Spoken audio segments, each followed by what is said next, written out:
mempelajari tentang keadaan alam Indonesia ya. Nah, tujuan pembelajaran kita pada hari ini agar kalian dapat memahami dan mengidentifikasi karakter keadaan alam di Indonesia. Hari ini Ibu akan memberikan kalian tugas kelompok ya. Ibu akan membagi kalian jadi 2 kelompok. Di sini Ibu mau tanya, kalian tahu nggak apa aja itu profesi masyarakat yang ada di daerah pegunungan? Petani ya. Selain itu apa? Berbut ya, benar sekali ya, Satria. Materi kita pada hari ini adalah keadaan alam Indonesia. Bisa dilihat ya di depan. Peta astronomis Indonesia itu terletak pada 6 derajat utara hingga 11 derajat lintang selatan dan 11 derajat lintang selatan dan 95 derajat bujur timur hingga 141 derajat bujur timur ya. Posisi ini merupakan kawasan beriklim tropis di belahan timur di bumi, menjadikan Indonesia mendapatkan paparan sinar matahari sepanjang tahun. Secara geografis, Indonesia itu memiliki posisi yang dikatakan strategis dan memiliki peran yang cukup besar pada tatanan global, yaitu di antara 2 samudra, yaitu Samudra Pasifik dan Samudra Hindia, dan 2 benua, yaitu benua Asia dan benua Australia.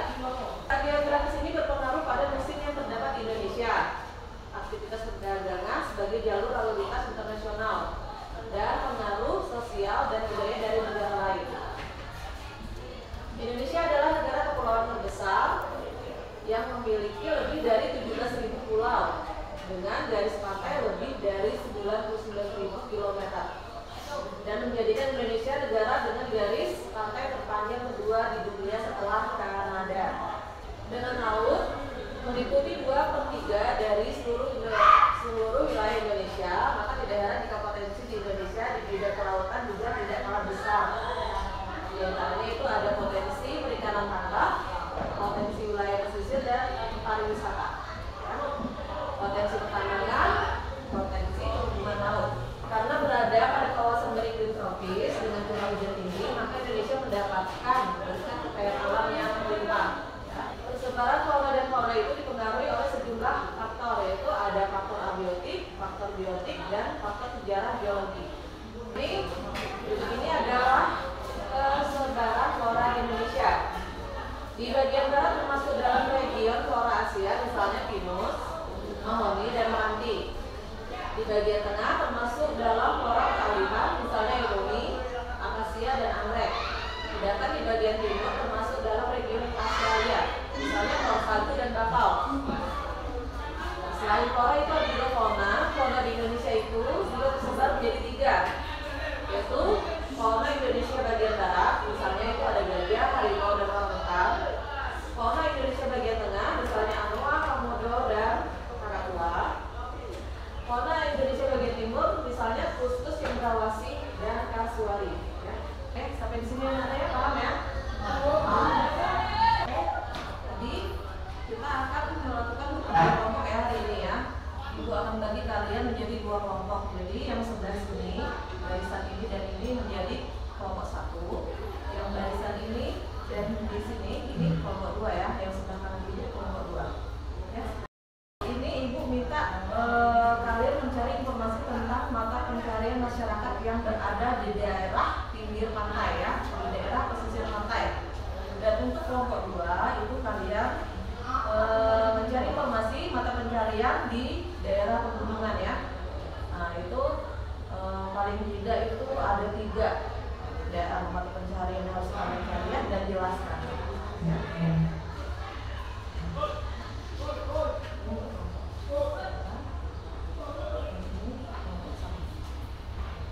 Silakan kalian berdiskusi. Ibu beri waktu 15 menit ya.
Mata pencaharian masyarakat di daerah pegunungan diantaranya adalah petani.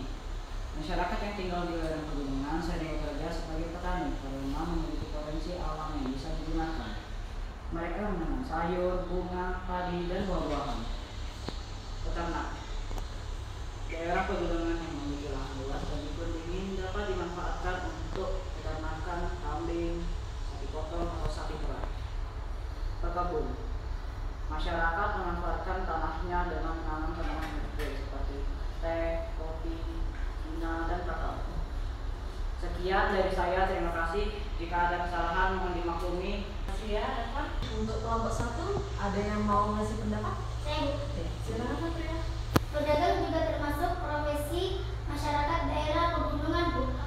Karena mereka dapat menjual hasil pertanian, perkebunan, dan peternakan mereka, Bu. Iya, betul sekali Satria. Makasih ya Satria. Ya, Bu. Oke, untuk kelompok 2 silakan Marita. Terima kasih ya Eva. Beri tepuk tangannya. Untuk pelajaran hari ini apakah kalian mengerti? Ya, Bu. Oke, mau ditanyakan? Tidak ada, Bu. Ya. Untuk kesimpulan hari ini Ibu mau salah satu dari kalian menyampaikan kesimpulannya. Ayo, siapa yang bisa? Ya, Bu. Ya, silakan Satria. Ya, Bu. Letak astronomis Indonesia adalah pada lintang 6 derajat utara hingga 11 derajat selatan dan bujur 95 bujur timur hingga 141 bujur timur. Indonesia adalah negara kepulauan terbesar.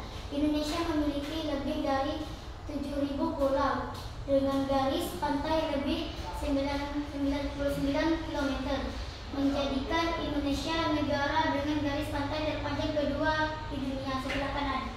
Bidang kelautan tidak juga kalah besar, di antaranya potensi perikanan tangkap, potensi wilayah pesisir dan pariwisata, potensi pertambangan, potensi hubungan laut.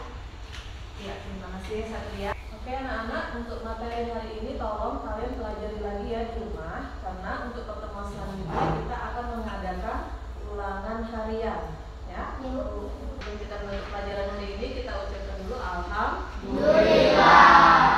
Amin. Oke, sekian pelajaran kita hari ini. Sampai bertemu kembali di pertemuan kita selanjutnya. Ibu akhiri, assalamualaikum warahmatullahi wabarakatuh.